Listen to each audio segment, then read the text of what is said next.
বিভিন্ন অনিয়ন্ত্রিত সাপ্লিমেন্ট কিডনির কতটা ক্ষতি করতে পারে? অনেক ক্ষতি করে। আমরা তো বছরে অন্তত 4 থেকে 5 জন হুম। পেশেন্ট পাই যারা এই ধরনের খাবার, ফুড সাপ্লিমেন্ট পেয়ে বিভিন্ন কারণে আর কি তাদের কিন্তু কিডনি খারাপ হয়েছে। কিডনিতে স্টোন কেন হয় আর কিভাবে হয়? কিডনি স্টোন তো মূলত কিন্তু এটা অনেকেই মনে করে যে পিঠের দিকে ব্যথা হলে সেটা শুধু স্পন্ডেলাইসিস না ভেবে কিডনির রোগও হতে পারে। তো এটা কি বাস্তব নাকি এটা এরকম বাস্তব কোনো? না, কারণ আমাদের কাছে প্রচুর লোক আসে যারা বলে এই কোমরে ব্যথা হচ্ছে, পিঠে ব্যথা হচ্ছে। কিডনির অসুখ মূলত পেইনলেস, নিঃশব্দে এসে একদম ঘাতক করে দিয়ে শেষ যাবে। করে দিয়ে চলে যাবে।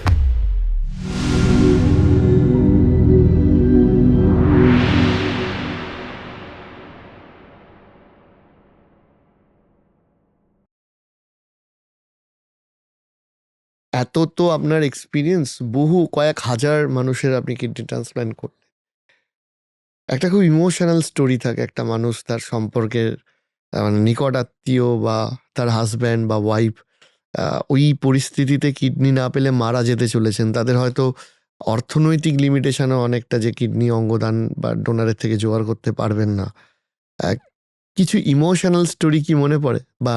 অনেক কারণ হচ্ছে যে আমরা কিডনির ট্রান্সপ্লান্টের ডাক্তার হিসেবে তার ফ্যামিলির সাথে যতভাবে মিশি ওইভাবে হুম। তো অত ডেপথে যাওয়া খুব মুশকিল। হুম।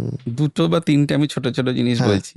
এক হচ্ছে যে আহ, আমি আপনি শ্রীরামপুরে থাকেন, আমি ওখানে প্র্যাকটিস করতে যাই অনেক দিন ধরেই আর কি। হুম। হুম। তো প্রথম দিকে প্রায় 2007-8 সালে আর কি একজন বাবা তার মেয়েকে নিয়ে এসেছিল যে আমি ট্রান্সপ্লান্ট করাবো, মা দেবেন কিডনি। ঠিক আছে? এবার তার বাইরে দেখলাম খুব চেঁচামেচি হচ্ছে। আমি ভেবেছি পেশেন্ট চেঁচামেচি। তারপরে দেখছি তার ছেলে খুব উত্তেজিত। সে হাত ধরে মাকে টেনে নিয়ে যাচ্ছে, দেয়া যাবে না।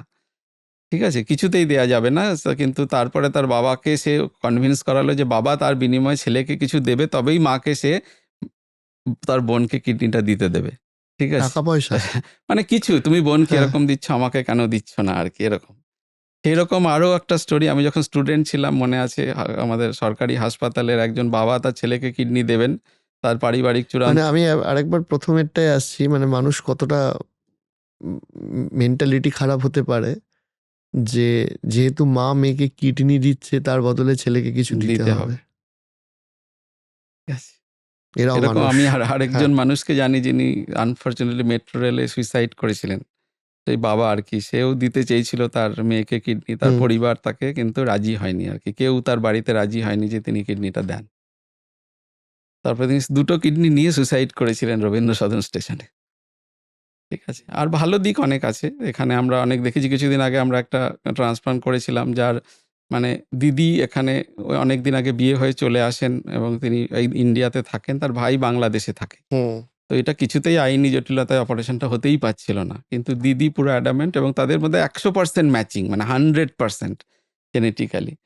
সেটা কিছুতেই হতে পারছিল না। তারপরে সেই দিদি নিজে গিয়ে হাই কমিশনে কথা বলেন। তারপরে হচ্ছে যে তাদের কাছে পারমিশন নিয়ে, special permission from both the government নিয়ে আমরা অপারেশন করি। তারপরে সে ভালো আছে এখন। তো এমনিও হয় আর কি। তারপরে আরেকজনের কথা মনে পড়ে যিনি হচ্ছে এরকম রোজ ডায়ালিসিস করতেন আমাদের কাছে এসে লোকাল ট্রেনে। তো সেখানে গান শোনাতেন একজন ভদ্রলোক, গান করে তার কথায় কথায় তার সাথে পরিচয় হয় এবং সে জানে যে তার ওইরকম একটা বাচ্চা ছেলে, মানে তারও ছোট ছোট ছেলে মেয়ে আছে, তার কিডনি খারাপ হয়ে গেছে। তো তিনি তাকে সাথে করে নিয়ে আমাদের হাসপাতালে আসেন যে আমি দেবো, আমি ওর রেলে আমি গান করি, ওর গান করে টাকা রোজগার করি, আমার তো জীবনের কোনো মূল্য নেই ধরে নিন, তা আমি একটা কিডনি ওখানে দেবো। সে কিন্তু কিডনি দিয়েছিল তাকে। দিয়ে তারপরে তিনি এখনো পর্যন্ত দুজনেই সুস্থ আছেন, দুজনে একসাথে দেখাতে আসেন। মানে কত মানুষের মধ্যে মানবিকতার স্টোরিও দেখেন, আবার কত মানুষের মধ্যে অমানবিকতার স্টোরিও দেখেন। আপনাকে অনেকটা ইমোশনাল দেখাচ্ছে। না না, ঠিক আছে। যাই হোক, একটু আহ, আরেকটু টেকনিক্যাল কথায় আসি ফিরে। ডাক্তারবাবু, সেটা হচ্ছে যে এখন একটা জেন জির ক্ষেত্রে বিশেষ করে একটা ট্রেন্ড দেখা যায় যে তারা বেশিরভাগ ক্ষেত্রেই জিম ফ্রিক, প্রচুর জিমে যাচ্ছে। এবার জিমে যাওয়া বা জিম করা এটা তো ভালো জিনিস। তার পরবর্তীকালে, জিমের পরবর্তীকালে যেটা হয় সেটা হচ্ছে আহ, চিকিৎসা বিষয় বা বডি বিষয়ে খুব বেশি বোঝেন না এরকম কিছু ট্রেনার থাকেন, যারা নিজের কিছু এক্সট্রা রোজগারের উপায় বিভিন্ন ধরনের সাপ্লিমেন্টস দিতে শুরু করেন।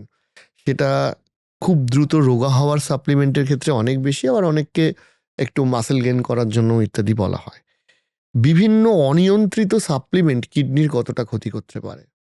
অনেক ক্ষতি করে। আমরা তো বছরে অন্তত ৪ থেকে ৫ জন হুম, পেশেন্ট পাই যারা এই ধরনের খাবার, ফুড সাপ্লিমেন্ট পেয়ে হুম, বিভিন্ন কারণে আরকি তাদের কিন্তু কিডনি খারাপ হয়েছে। হুম, ঠিক আছে? তো দুটো পার্ট আপনি বললেন কাউকে মোটা লোককে রোগা করার জন্য। আজ হুম, অব্দি পৃথিবীতে এই চেষ্টা কম হয়নি। চীন দেশে সবচেয়ে বেশি হয়েছে হুম, এবং যেক্ষেত্রে দেখা যাচ্ছে স্লিমিং মেডিসিন খেয়ে বহু মানুষের কিডনি কিন্তু খারাপ হয়ে গেছে। অতএব এই আচ্ছা, পর্যন্ত যত ওষুধ বাজারে এভেইলেবল ছিল কোনোটাই কিডনি বা লিভারের পক্ষে খুব একটা সেফ ছিল না হুম, স্লিম মেডিসিনগুলো। রিসেন্টলি কিছু মেডিসিন বাজারে এসছে যারা সায়েন্টিফিক্যালি প্রুভড এবং সেটা বাজারে খুব আ ইউজ হচ্ছে এবং বিভিন্ন জায়গায় ইউজ হচ্ছে। সেই ধরনের ওষুধ কিছু এসছে তাদের ক্ষেত্রে ক্ষতিটা কম। তো কিন্তু বেশিরভাগ ক্ষেত্রেই যাতে নাম না জানা ওষুধ যেটা রোগা করার জন্য দেয়া হয় তাতে কিন্তু কিডনি খারাপ হওয়ার সম্ভাবনা খুব বেশি থাকে। আচ্ছা, সেইটা করার আগে আপনি জেনে নিন কি খাচ্ছেন, কেনই খাচ্ছেন। হুম, আর দ্বিতীয় আরেক ধরনের বললেন তাদের মাসল বিল্ড আপ করার জন্যও অনেক সময় ফুড সাপ্লিমেন্ট দেয়া হয়। হুম, সেক্ষেত্রেও কিন্তু কিডনি খারাপের সম্ভাবনা অনেকখানিই বেশি থাকে। এবং ইনফ্যাক্ট এই ধরনের পেশেন্ট আমরা আরো বেশি পাই।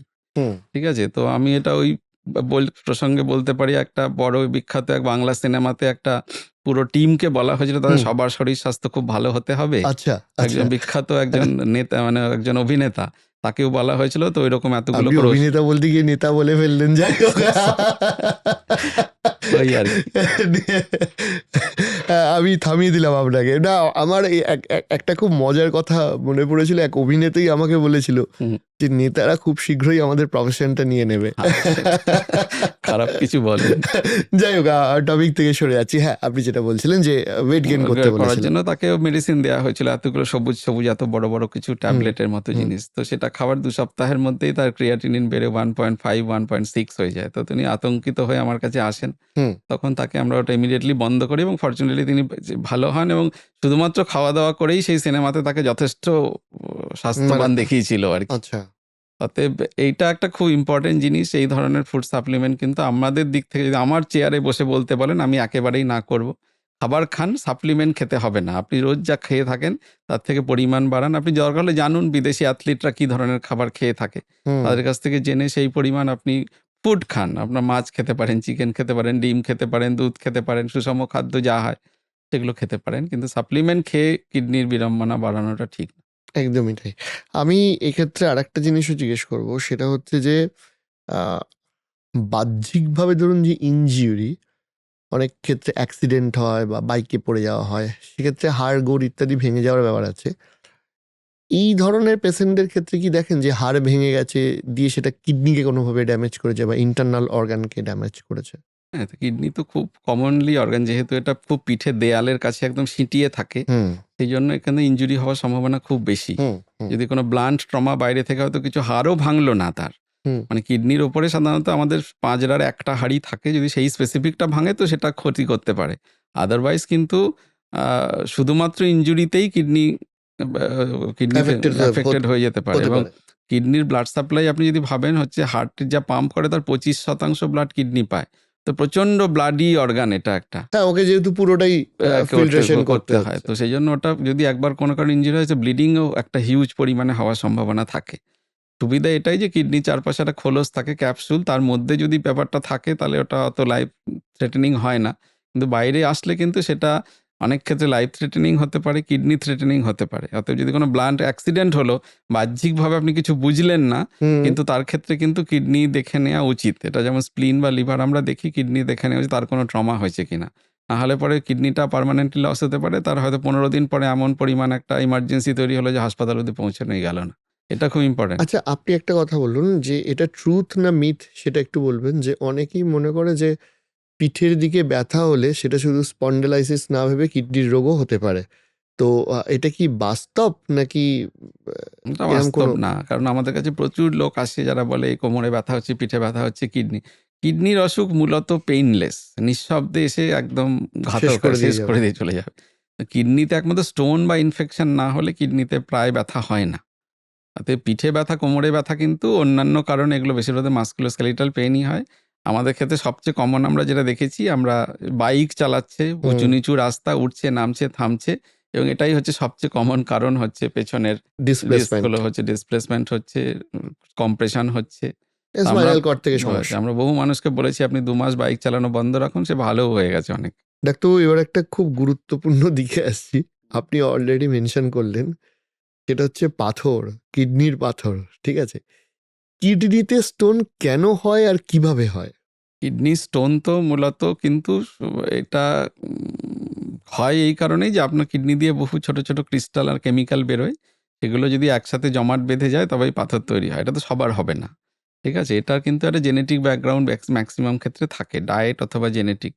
যে একটা এলাকায় দেখবেন সেই মানুষদের প্রচুর পাথর হয়, মানে আমাদের ইস্টার্ন ইন্ডিয়া বা সাউথ এশিয়াতে কিন্তু খুব পাথর হয় কিডনিতে, এটা অন্যান্য জায়গার থেকে অনেক বেশি, ঠিক হুম আছে। তো তার কারণ আমাদের জেনেটিক্যালি আমাদের ইউরিনের মধ্যে ক্যালসিয়াম, অক্সালেট, সাইট্রেট, ফসফেট, এই বিভিন্ন যে ক্রিস্টালগুলো এগুলো ঠিক মতন করে কম বেশি পরিমাণে বেরোয় আর কি, বেশি হুম হুম পরিমাণে। হুম এবার যদি সবার ক্ষেত্রে তাহলে হবে না কেন স্টোন? এটা ডিপেন্ড করছে তার লাইফস্টাইল কিছু কিরকম আছে। এবার সেটা ক্রিস্টালই থাকবে যদি আপনি জল খান। হুম যদি জল খাওয়া কমিয়ে দিলেন ওটা জমে জমে পাথর হয়ে যাবে। হুম তো সেই জন্য এটার ক্ষেত্রে দেখা যায় যে এই স্টোনটা খুব কমন। এর মধ্যে জেনেটিক ব্যাকগ্রাউন্ড খুব স্ট্রংলি থাকে হুম। এবং এটা ডায়েটারি এবং লাইফস্টাইলের উপরে খুব নির্ভর করে। ডাক্তারবাবু আর একটা বিষয় আপনাকে জিজ্ঞেস করছি, সেটা হচ্ছে যে এই যে কিডনি, মানে কিডনির জন্য যে জল বা ইত্যাদি, আপনি এটা বললেন যে আমরা এসিতে থাকলে একটা মাপ, আমরা একজন ট্রাফিক পুলিশ হলে ডিফারেন্ট মাপ। আচ্ছা, আমি কি করে বুঝবো যে আমার শরীরের জন্য প্রপার কতটা জল লাগবে? এটা তো একটা গুরুত্বপূর্ণ প্রশ্ন। এটা হচ্ছে যদি আপনি মোটামুটি আমরা যেরকম বললাম যে আপনি কিরকম আপনার লাইফস্টাইল সেই হুম অনুযায়ী চলেন, তার উপরেও কিছু থাকে। আপনি কোন শহরে আছেন, কলকাতা শহরে থাকলে আপনার বাইরে ঘুরলে ইনসেন্সিবল লসই হবে 1 হুম লিটারের ওপরে। হুম তো সেক্ষেত্রে জল আপনার বেশি একটু খাবার সেক্ষেত্রে প্রয়োজন হবে। হুম হুম কিন্তু এবার যদি আপনি বলেন একেবারে সায়েন্টিফিক্যালি মেপে মেপে খাবো, তাহলে আপনি কোনো একদিন আপনার ইউরিনটা মাপুন।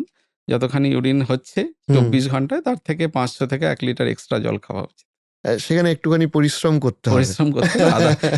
আদারওয়াইজ মোটামুটিভাবে আমাদের জন্য কলকাতা শহরে ধরুন যারা আমরা থাকি এইরকম টেম্পারেট সিটিতে, তাদের পক্ষে মোটামুটি 2 থেকে 3.5 লিটার জল ঠিক আছে। কখন বা কোন সময় আপনারা কিডনি ট্রান্সপ্লান্ট করেন, মানে কোন স্টেজে গিয়ে? ওই একই ব্যাপার যে আমরা বললাম স্টেজ 5 আমরা বলি, যে 15% এর নিচে কিডনি ফাংশন চলে গেছে। যখন আপনাকে একটা সাপোর্ট দিতে হবে, আমরা বলি রেনাল রিপ্লেসমেন্ট ট্রিটমেন্ট। একটা সাপোর্ট দিলে তবে কেউ বেঁচে থাকবে। সেই সাপোর্টটা ডায়ালিসিস হতে পারে, সেই সময় কিডনি ট্রান্সপ্লান্টের পরিস্থিতি তৈরি হয়। অর্থাৎ কিডনি ফাংশন স্টেজ 5। আপনি এটা আমরা অনেক সময় বলি যে আপনি ডায়ালিসিস না করে ডাইরেক্টলি ট্রান্সপ্লান্ট করে নিন। প্রিএমটিভ ট্রান্সপ্লান্ট, সেটাই আরকি। সেটা তখনই করা হয় যখন কিডনি ফাংশনটা একদম শেষ স্তরে গিয়ে পৌঁছেছে। হুম। যিনি কিডনি দিচ্ছেন, জীবন্ত মানুষ যদি তিনি হন, তাকে কি কি পরবর্তীকালে প্রিকশন নিতে হয়? আর যিনি কিডনি নিচ্ছেন, তাকে কি কি প্রিকশন নিতে হয়? এটা তো ১ম এই আমরা দেখে নিই যে মানে যিনি কিডনি দিচ্ছেন তার সেফটি তো সবার আগে। আমি সবসময় বলি যে ডোনার সেফটি ফার্স্ট। হুম মানে তিনি তো সুস্থ মানুষ। তাকে কোনো ক্ষতি কিছুতেই হতে দেয়া যেতে পারে না। ঠিক আছে? তো সেই ক্ষেত্রে হয়তো পেশেন্টের যদি আমরা ১০ টা পরীক্ষা করি, ডোনারের ৩০ টা পরীক্ষা করা হয়। নিশ্চিত হওয়া। অতএব সেক্ষেত্রে তার রিস্ক না থাকলে তবেই তার থেকে নেয়া। তার কি রিস্কের কথা আমরা ভেবে থাকি? ৩ ধরনের রিস্ক ভাবি যে ভবিষ্যতে তারও কিডনিটা খারাপ হবে কিনা? সেইটা ভেবেই সাধারণত কিছু মানুষ যাদের কিডনির কোনো অসুখ বেরোলো, স্টোন বেরোলো, ডায়াবেটিক যেমন লোকেরা কিন্তু কিডনি দিতে পারে না। ঠিক আছে? যাদের ডায়াবেটিস আছে তারা ডোনেট করতে পারে না। কারণ তাদের নিজেদেরই কিডনি খারাপ হওয়ার সম্ভাবনা বেশি আছে। অতএব সেগুলো দেখে নেওয়া হয় যে ভবিষ্যতে কিডনি খারাপের সম্ভাবনা তার আদৌ আছে কিনা? যদি থাকে তো তৎক্ষণাৎ বাদ।